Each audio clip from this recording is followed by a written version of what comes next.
So we've had a couple of comments lately asking about the Rivian's phantom drain.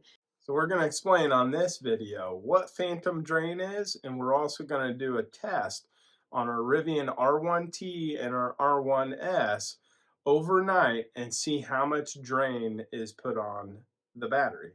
So phantom drain is when your car is sitting there and any accessories or anything that are running, keeping the battery, optimal temperature, all those sorts of things are happening.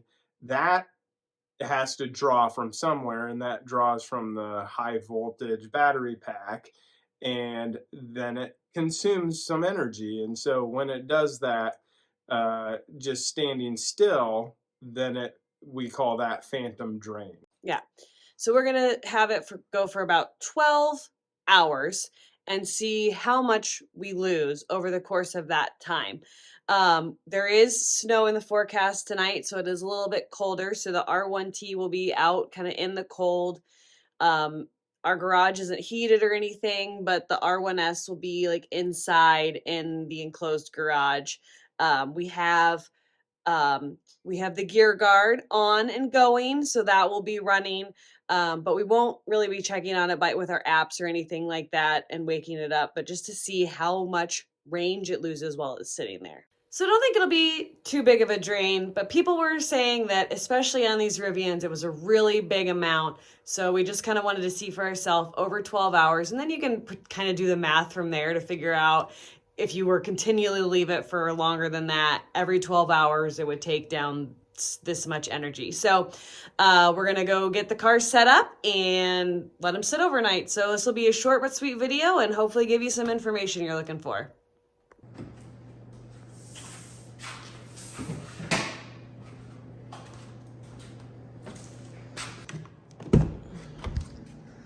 So the R1S is at 56% with 164 miles of range left. 64%. All right, next. I'm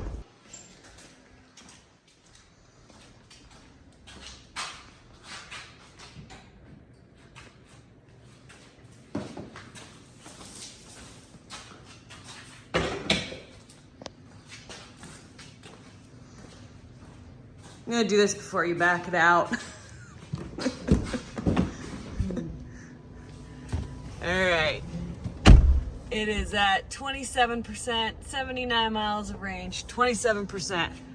All right.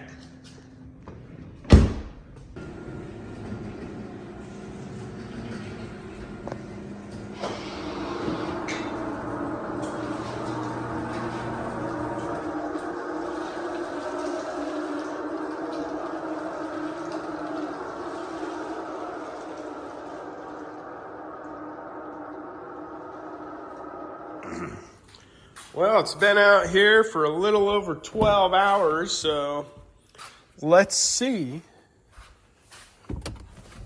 where it's at. It's a 0. No, he'll load up here.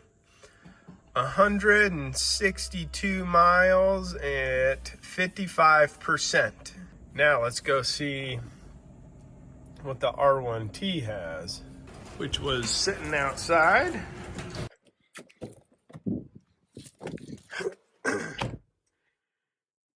And the R1T that was sitting outside where we got some snow is at 74 miles and 26%.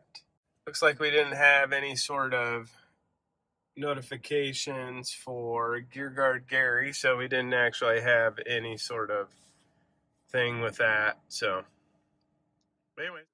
All right, so both cars lost about 1%.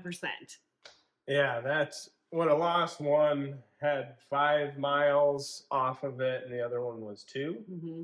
So the 2 miles was in the garage, the 5 miles was outside. Not really sure how 1% equals 5 miles, but I don't know. Yeah. So 1% really isn't that much in 12 hours. Just so we understand, the one outside, it started off at 40 degrees at night and then got down below 30, right? Mm-hmm. And How's your feeling on it? I think it's a pretty insignificant amount. You could still leave your car sitting there for a pretty good chunk of time and you're still going to be able to get someplace, so it's not, does it drain? Yeah, but not like if it's sitting overnight or if it's sitting for a couple days, it's just really not, it doesn't feel like it's too much that, for us anyway, that it would be a concern. Yeah, I would agree with that.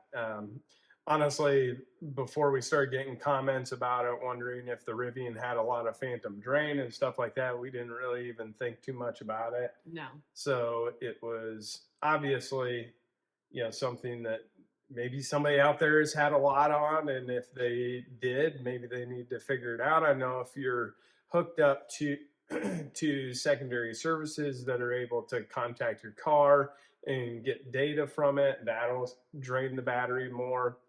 I believe it's because it wakes it up more often, stuff like that. So yeah, or if you're checking your car a lot with your phone, it's constantly waking it up. So those are some little extra tips. Like if you are getting a lot of phantom drain, to get rid of those services or to stop checking your phone.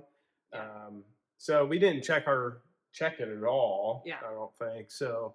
It wasn't anything that we had usually do anyways, I guess. So. No, and like you said, it's not something that was on our radar because it wasn't losing so much that over the course of a night we would wake up and be like, oh my gosh, this lost so much energy overnight. Like it wasn't even on our radar that it was happening because we weren't coming in and seeing a big difference in numbers. So I just think that potentially if somebody has it sitting at an airport, if you have it sitting at an airport in a busy location where people are walking by all the time and you have gear guard on, you're going to get a lot of drain just because the car never goes into that deep state of sleep where it's not constantly doing something and keeping the battery going. So, if we're going to be gone for a long period of time and we're parking it in the airport and we can't plug in at the airport, then we turn off our security, like video footage and stuff, just so that it doesn't drain the battery too much and we don't have to worry about it when we get back.